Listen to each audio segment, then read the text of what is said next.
Good morning, everyone. It's morning here in Hungary, and I just did a faith-based video, but now I want to get back on my finance topic. I cannot possibly tell you everything I've learned in finance over the years of my many years here on Earth, and I want to back up and tell you in the beginning, my father always took care of the money when I was growing up, so I assumed when I got married that my husband would do that. And his mother took care of it, so he assumed I would do it. Well, the honeymoon was over when I realized I had to learn about money and learn fast. So, anyway, I took over managing the money, but it was very stressful for me at first, and I wasn't a very good money manager. And I didn't have a budget. I didn't know how to make a budget, even though my father had done that. And I didn't want to go to my parents and admit I was having a problem, and I also would look and go, I don't have enough money to make a budget. I just had this confusion in my head about what that meant. And I was really encouraged when I heard this lady say that she adjusts her budget every month. And I said, that's what I've been doing. But the thing was, when I finally figured it out, I was able to use my understanding of money and help other people. And I would go to different people's offices when I started my own business, and I already had experience as a personal assistant managing other people's money. But here's the thing, we all pay the similar kinds of bills, but it can be to different companies. You might have a different phone company than I use for your mobile phone or your landline, and it might be paid on a different time frame. So, how do you plan for that, especially somebody like me who is going to different places and helping people manage their money? I developed a little spreadsheet and I customized it for each one of my clients. Well, one day, one of my clients saw what I was doing and she was really surprised. She said, because I mentioned to her she had an insurance bill that was coming due, and she's like, how do you know that? And I said, and she saw I call it the rolling cash flow sheet. It's my own creation. I want to patent that or trademark it so nobody else can use it unless I give them permission. But anyway, it's my secret little way that I figured out how to help other people keep track of their cash flow. And this lady, particular lady, was actually, she knew, understood bookkeeping, but it stressed her out. So she hired me to do it so she didn't have to look at it all the time and think about it and worry that she might make a mistake. She left that to me to get it right. And it didn't bother me because I understood that math is pretty a good way to understand things that it's either plus or minus, yes or no. There's not a lot of room for creativity. But you can be creative in other ways and figure out ways to save money. And so I showed her my sheet, and every week I would give her a copy of it, and she was able to look herself and track her money better and know when she had surplus money for things she might want to do, and know when she needed to be a little more conservative about things, maybe adjust her bills better. And in a budget, there are things that are constant. Every month you're going to pay a particular bill. It could be the same amount every month. It might vary. My electric bill goes up and down, but I still have to pay it every month. Or there are things that are variable. Your food bill, for example. Um, you can make adjustments there. You don't have to eat steak every night. And so you can look at ways as you put all these things down on paper that you owe, you can figure out ways to create a better cash flow. And I always recommend to people that they have a savings account in the same bank where they have a checking account, and every month move money to that savings account. Even if it's only $5, have it automatically go before you pay your bills. Well, then in a few months, you're going to have a little surplus in the savings account. So when an emergency arises, you will have money for that. You won't have to get out the credit card in the future because that's just going to create a problem you have to deal with later.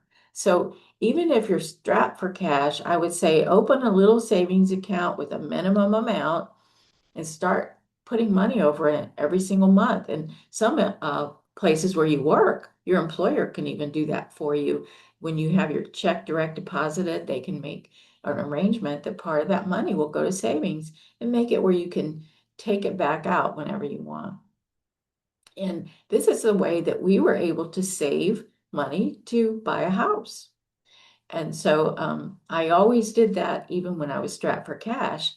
But there would be things that would happen that I couldn't anticipate. One time, my husband lost a job right before Christmas. Another time, my husband and both of my children were very ill. So we had a lot of medical bills. I'm talking $50,000 of medical bills. And I was fighting with an insurance company to pay one of them. And somebody was trying to sue me while I was trying to get this money paid.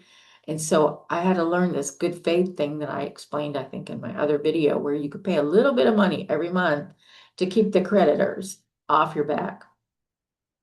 And I cannot explain all of this in one video, or I don't know your circumstance. So unless you want to tell me, I can't really address that. But I can help you make a plan, whether it's personal or business, to manage your money better and to help you make a plan. How much money are you going to spend on things that are optional that you have choices about? One of the things businesses spend money on is marketing. How much money should you spend on marketing?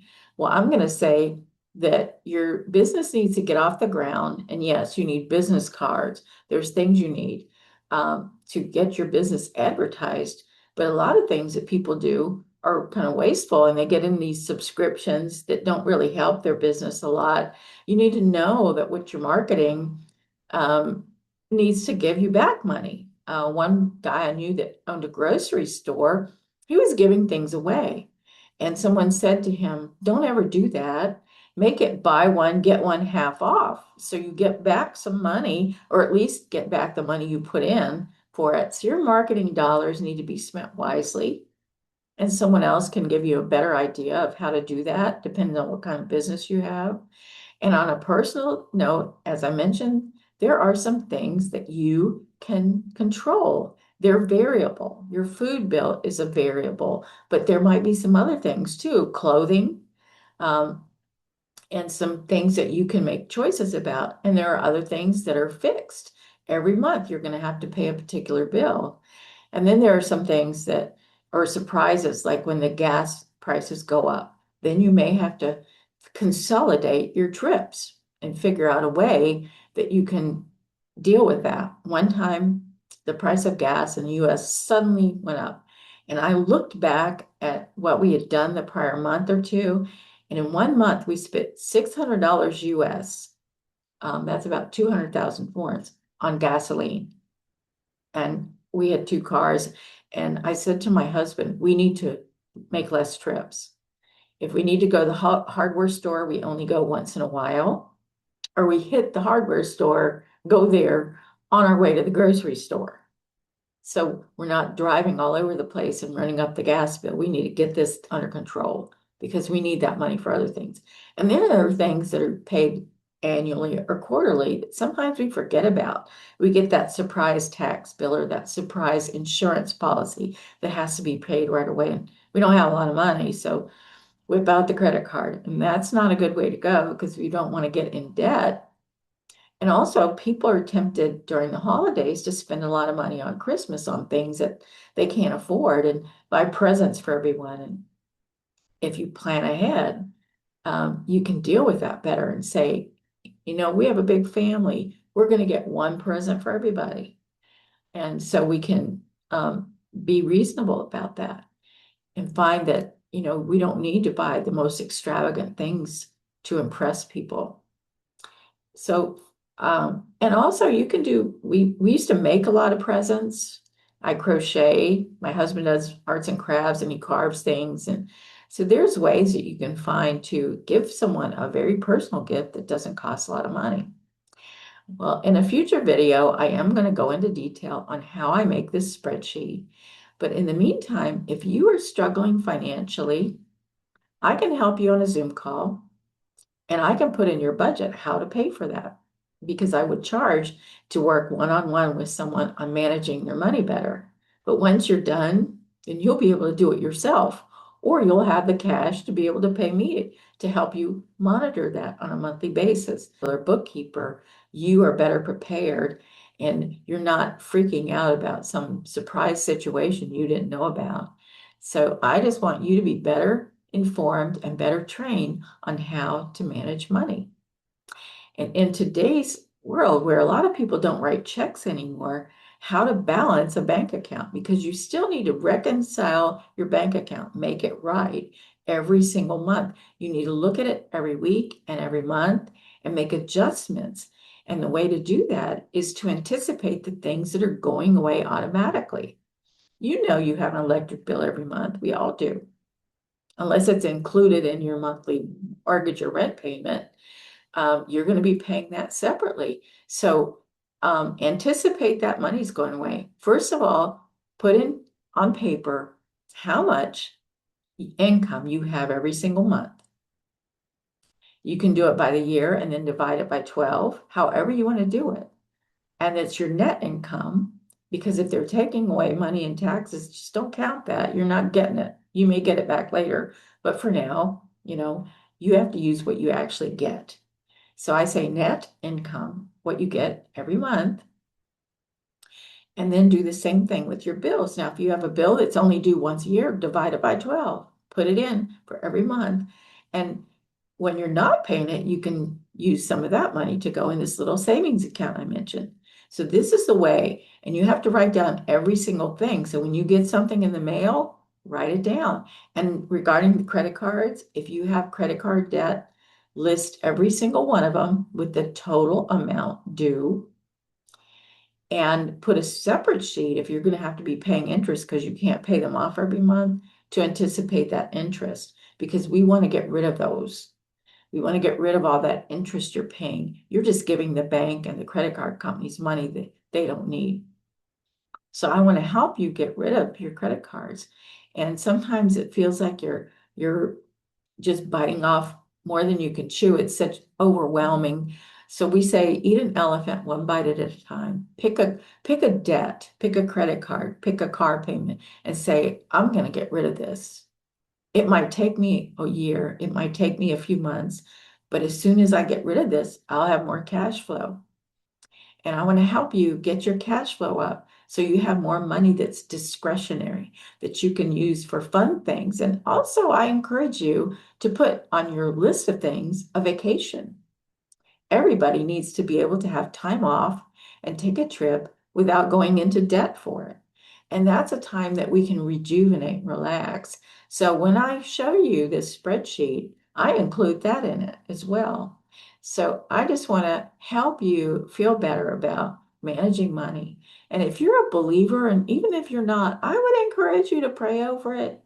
God answers prayer, and he is still looking at all of our details in our lives, and he wants to help us in everything we do. So if you're not a believer, look at some of my faith videos. I put them in playlists now under faith, and maybe I can help you there as well. But right here, I want to talk to you about managing money. And some people want to misquote God's word and say, oh, money's the root of all evil. That is not what the Bible says. It says the love of money. So we don't want to love money, and we don't want to be a slave to it either. We want to have freedom, freedom to live life more abundantly. And that's what I hope for you. Thank you for listening, and I want to hear your comments. I also would ask you to share, like, and subscribe to my channel so I can produce more of these videos. Thank you so much. Have a good day. Bye-bye.